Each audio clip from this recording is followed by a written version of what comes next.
Hello everybody! It is finally time for me to wrap up all the things I read in December, the very last dozen or so books I read in 2019. I'm kind of ruining my decision to not do any regular wrap-ups during Vlogmas because now I'm very far behind. This may be either a very long video or a relatively short one if I manage to keep things brief. Some of these books I did read over a month ago and my memory is hazier. A lot of these were fun but not especially super memorable. The ones that were, I think I've already done reviews of, so we'll just see where this goes. First up is From Here to Eternity, Traveling the World to Find the Good Death by Caitlin Doughty. This is her second book. She is very well known for her memoir, Smoke Gets in Your Eyes, and for being Ask a Mortician here on YouTube. From Here to Eternity is a short illustrated nonfiction work exploring death practices from around the world. Every chapter is basically a trip that Doughty took to experience a death practice somewhere else.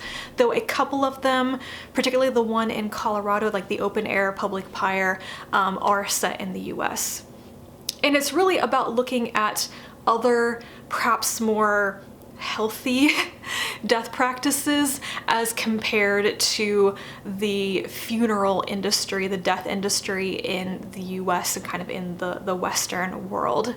I thought this was very, very interesting. It was actually a very affecting read at the time because mainly I learned while reading it that my experience, my very typical American experience with death and dying and funerals is incredibly emotionally unsatisfying, and I really wish that I had had something else.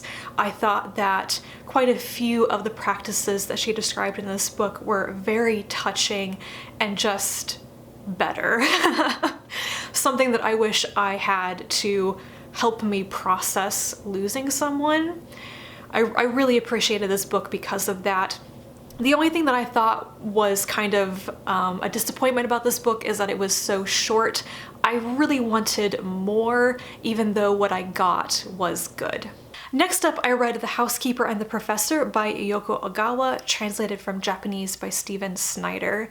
This book is a very short contemporary novel about a housekeeper in Japan who begins working for a professor who has essentially lost his short-term memory. She and her young son develop a relationship with the professor despite the fact that he doesn't remember them from day to day. It's really lovely. I think it's about the family that you choose to have, and it also has a lot of math and a lot of baseball. I enjoyed it immensely, and I did a separate review of it if you would like to know more. Then I was introduced to the romance novelist Talia Hibbert by Kazan of Always Doing, who did a review of Hibbert's latest romance novel, Get a Life, Chloe Brown. And that made it sound like it would be a romance novel for me that I might really enjoy, so I went out and read it right away, and it was actually exactly what I wanted. So after I read Get a Life, Chloe Brown, I also read another romance novel by Hibbert called A Girl Like Her.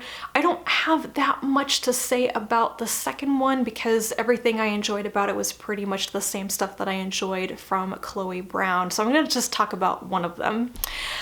So Get a Life, Chloe Brown is about a woman named Chloe Brown.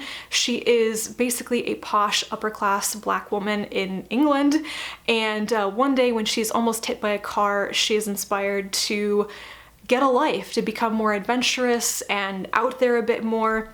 She makes a list of things to do to get a life. The first item is to move out of her family's home. So she does, she gets her own apartment, and then she encounters the apartment complex's like supervisor, handyman. His name is Red. They initially don't get along very well, but then get to know each other a bit and understand each other a bit more. And Chloe asks Red to help her achieve more items from her Get a Life list. It was really, really lovely. It has some great representation for chronic illness. Chloe has a chronic illness, and while it's not what the story is about, it does inform her choices and her daily life and what she can and can't do, especially for long periods of time. And that is part of why I really liked her relationship with Red. Red is, while being a pretty big macho masculine man, He's very kind and caring. He's the type of person who will actually go out and take care of people and cook for them, and he takes Chloe's limitations and her desires to heart and really tries to work with them. And I really enjoyed that. Pretty much everything about this book worked for me. I thought the characters had chemistry. I really liked how communicative they were with each other. But I think ultimately what I really like about both this book and the other book, A Girl Like Her, that I read by Talia Hibbert, is that I like the male love interests. They just seem like actual good people who are kind to everyone, who like try to be kind and caring. They're not just soft and sensitive around the women that they fall for. They're good people. I really, really like that. So I'll probably read more by Hibbert in the future. Then I read a very interesting nonfiction book called Slime: How Algae Created Us, Plague Us, and Just Might Save Us, which is a terrible subtitle, by Ruth Kassinger. Despite that terrible subtitle, this was a fascinating book that delves into algae and macroalgae, which are seaweeds. It is about the industrial applications of algae, using it as a fuel source, for example, a source of oil and other applications, as well as, of course, the culinary use of seaweed, which is very nutritionally beneficial. I thought that the discussion about the industrial uses of algae was interesting, though it's mainly Kassinger repeatedly telling you that while people are trying to do things like grow algae to make fuel, greener fuel and such, it's not quite there. But what I was really interested in was the descriptions of seaweed and kind of the various like cottage industries trying to bring seaweed to the table in like North America, in the US, where we just don't really view seaweed as food like other countries such as Japan do. I learned some really interesting stuff from this book, and by the end of it I actually went to the grocery store to see what seaweed products were available. There were seaweed snacks and your typical nori sheets and some kombu, and that was about it. But I'll keep looking because I'm very interested in trying some of this stuff now. I think that algae fuel is a bit of a pipe dream at the moment. Don't depend on that to save us from climate change is basically the message here. But incorporating it into your diet, that might actually happen. I'll be very interested to see if more like seaweed products become available here in the US. So overall, this was an informative and well done book. I really enjoyed it and I would recommend it if anything about it sounds at least mildly interesting. If you can hear that sound, somebody has decided to use a snow blower on about a 1/4 inch of snow on the sidewalks. It's a little bit ridiculous. Next up, I read Coriolanus by William Shakespeare. This was the Bard Book Club pick for November, so I read it a little bit late, but I did get to it, and I know that Libby's video on it is already up, and I've watched that, and it was very good. So Coriolanus is, I think, one of the tragedies, but I also think it's one of his later plays that's a bit harder to categorize. I would call it basically a character study of what makes a man do a complete reversal in his pride, priorities, and loyalty, and it ends badly because tragedy. So Coriolanus is basically a lauded victor of Rome. He wins some major battles for the Roman Republic and then is elected to a high position of authority, but he refuses to make himself available to or likable to the regular people, to the populace, to the plebeians, and they turn on him. They just completely turn on him. They call him like prideful and arrogant and basically too good for them. He gets insulted, ends up running off and fighting against Rome, and then he dies because it's a tragedy. So I thought that what happened with Coriolanus was very interesting, that he never seems to understand what is happening and why it's happening to him, that it might be his fault. He is so unbending, and yet despite that manages to completely switch his thinking. And I also really thought that the role of women in the story was really different from other Shakespeare plays I've read, particularly Coriolanus's mother. She has a lot of authority and power in the story because he pays attention to her. And so she has a very active role in the story in a way that a lot of the other women in plays, or even like the wife of Coriolanus, who's just a complete non-entity basically, like his mother is so different from these other female characters in Shakespeare plays, and that was also just very interesting. I didn't love everything about it, but I found it to be a very curious story, and I really enjoyed Libby's explanation of what exactly is going on with Coriolanus and why he refuses to do certain things and make himself more open and available to people. It was an explanation that I had not thought of because I didn't really know the historical context, let's say. But anyway, I'm very glad I finally read this. I kind of wanted to read it, and so I suggested it to Libby, and I'm glad that I know what it is about now. Then I finally finished the Custard Protocol series by Gail Carriger with the fourth and final book, Reticence. This, if you don't know, is the quartet about the second generation of characters in the Parasol verse. It concerns the crew of the Spotted Custard, which is an airship. The captain is Prudence. She is Alexia Terabody's daughter. Alexia is the main character of Soulless and the Parasol Protectorate series. And Prudence's best friends are the children of other characters from the previous series, like Primrose and Percy, the twin children of Ivy Tunstall. Quesnel is the son of Madame Lafou. I'm forgetting somebody, I think, but that's basically it. So most of the plots of this series are about the crew of the Custard Protocol being sent to other countries to investigate rumors of other new previously unknown supernatural creatures. Vampires and werewolves are out and public and very well known in this world, but this series kind of expands the mythos and the world building of the Parasolverse by introducing a lot of other supernatural species from around the world, like India, South America, and in Reticence they go to Japan and are basically investigating kitsune.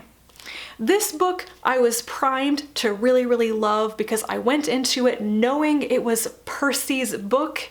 It's from his point of view and it concerns his romantic relationship. He's my favorite character in the series and I just knew I was going to enjoy it because of him. So the story is told from his POV as well as the point of view of a woman, a doctor, a new character named Arsenic. And she and Percy, they really like each other. And yeah, they go to Japan, they have adventures, Percy realizes he's falling in love and really doesn't want to lose Arsenic, and we have a nice happy ending because Carriger's really good about giving you fluffy, happy stories. I enjoyed it a lot. I thought it was a good end to the series. I've said this repeatedly, but I will say it again. I didn't really love the first two books in this quartet because they focused on Prudence, and I just don't really like her as a character. But when the third and fourth books shifted to Primrose and Percy and their relationships and some more secondary characters being developed, I just enjoyed it a lot more. Then I read a book that unfortunately I did not enjoy, and that is Null Set by S.L. Huang. This is the sequel to a zero-sum game. I'm not sure what the series title is, but I know the books were originally self-published by Huang as the Russell's Attic series. They've been picked up by Tor and the books are being rewritten and released in a different order. So Null Set is the second book. It picks up where the plot ended in the first book, and honestly I don't have the mental energy to try to explain what's going on because I'm not very sure what is really happening in these books.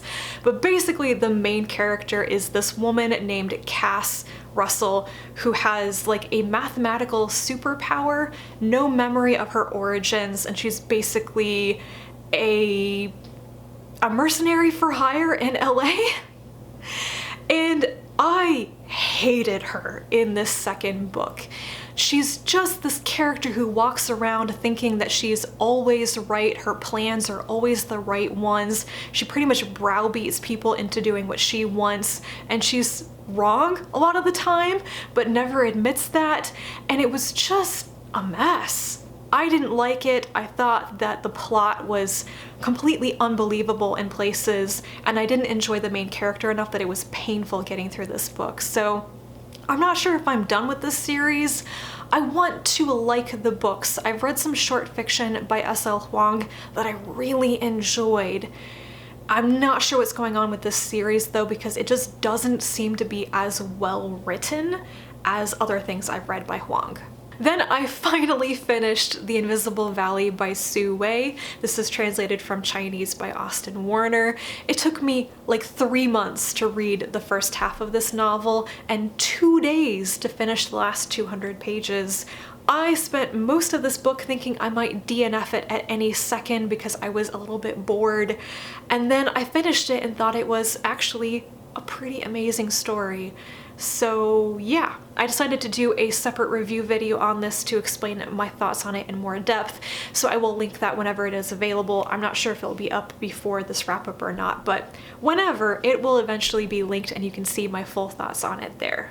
It turns out that that sound was actually my neighbor very kindly clearing off my sidewalks for me, so now I feel bad because I should have done that when I got up this morning and I didn't, but anyway. I like my neighbor. Next up, I read another romance novel, though it was mainly just okay, and that is Him by Sarina Bowen and Elle Kennedy. I didn't read this for any particular reason, it just was suddenly there and I was like, okay, I'm gonna read that. It's a male-male contemporary romance about two guys who initially were fast friends at hockey camp when they were teenagers. They kind of lost contact with each other for a couple of years. Then when they re-encounter each other, sparks fly. One of them is gay and doesn't think the other one is, but he's actually bisexual, and yeah. It was kind of sweet, but ultimately didn't do that much for me. I read the entire thing in one evening and I enjoyed it, but I think at this point I should know that if a story heavily features sports, I'm probably not going to be that interested. Now, to give it its due, hockey is actually incorporated as a major part of the characters' lives. It's their passion. It's a lot of, character development in there. So that was good. I just ultimately was like, it was okay. You may remember that during December I did a video about authors I haven't read anything by yet, and one of those was Claire North. So I decided to read the first 15 lives of Harry August, which is probably her most popular novel, and I very much enjoyed it. I listened to this entire book on audio during a single day, and I was glued to it. I was very invested in this story, which is about a man, Harry August, who lives his life over and over and over again. I forget the term that they use for people like him, but there's like this whole community of them, like the Kronos Club. When they die, they simply go back to the beginning and live their lives again, and they remember each of their lives. Harry August has the particular ability to remember everything in extreme detail, whereas others of his kind do eventually forget certain things, but he does not. And basically, throughout the course of his first 15 lives, he is trying to find and stop a man who is very much like him, who is radically changing the timeline and may be bringing about the end of the world. And it's very twisty. There was a lot of tension. I had no idea where it was going to go and how it was going to end, and I was like very, very into it up until the last chapter. And yeah, I'm not sure what else to say about it. I think a lot of people have read this book. I'm very glad I finally did. It's not a time travel story. It's more unusual than that. I liked the idea of it. I liked how the story had to play out over multiple cycles of lives, and how the characters had to deal with being basically fully formed adults frequently in their child bodies and how they get around that and everything. Unfortunately, I get the feeling that none of Claire North's other books are quite like this one. They seem to be very different from each other, and this is the one that a lot of people agree is good. I've been looking up some reviews and ratings for her other books, which just don't seem to be nearly as liked. But if you've read her books and want to recommend other ones to me based on the fact that I liked the first 15 Lives of Harry August, please do, because I could use some guidance on what to read by her next. I do have the first of the Games House novellas, so I will get to that eventually, but I know very little about her other works. And the very last thing I read in 2019 was Runaways Volume 3. That was yesterday, written by Rainbow Rowell. There were two main artists for this trade volume. One was Chris Anka, and I can't remember the other one, but I will leave it down in the description like I usually do. This one was okay. I really love the cast of the Runaways. I read the original series written by Brian K. Vaughan way back in the day, but I didn't reread it when I started up with the new series written by Rainbow Rowell. So I have forgotten some things, and a lot of things have happened to the characters in that interval in other comic series, and I haven't read any of those. And that kind of was the problem with Volume 3. I liked the individual stories in each issue, but I just felt more that I was missing some backstory, missing some key parts of what was going on, and it just didn't work as well for me. It could also have been my mood while I was reading it. I'm not very sure. I will continue reading this series because I love the characters, but Volume 3 was just all right. Those are all the remaining things that I read in 2019. Let me know if you have read any of these, or if you want to, leave me a comment down below. I would love to hear from you. And I'll be back to talk to you again about more things like what I've been reading in January very soon. And until then, bye.